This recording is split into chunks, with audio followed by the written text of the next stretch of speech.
มากค่ะก็ไปกับเพื่อนหลายคนนะคะมันก็เลยแบบ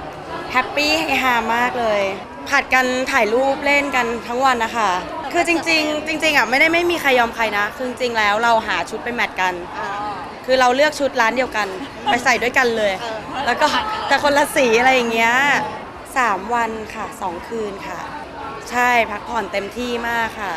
คือไม่ได้ตั้งใจจะเซ็กซี่นะแต่ว่าเหมือนไม่ค่อยได้ลงปะชุดว่ายน้ำมันก็เลยแต่จริงๆแบบว่ามันก็ไม่ได้มากมายนะยังอะค่ะคือเหมือนถ้าเราไปเที่ยวเราก็ถ่ายเก็บไว้แบบเป็นเมมโมรี่เนาะเราไปเที่ยวที่ไหนสวยๆเก็บไว้ดูอะไรอย่างเงี้ยค่ะแต่ถ้าเป็นชุดว่ายน้ำจริงจังลงแบบหนังสือยังค่ะยังมีสัญญาอยู่กับช่องค่ะคืออยากจะถ่ายละครอยู่2 เรื่องเลยนะแต่ว่ามันก็ถ่ายมาสักระยะหนึ่งเป็นปีแล้วอะค่ะมีเรื่องนึงถ่ายเป็นปีแล้ว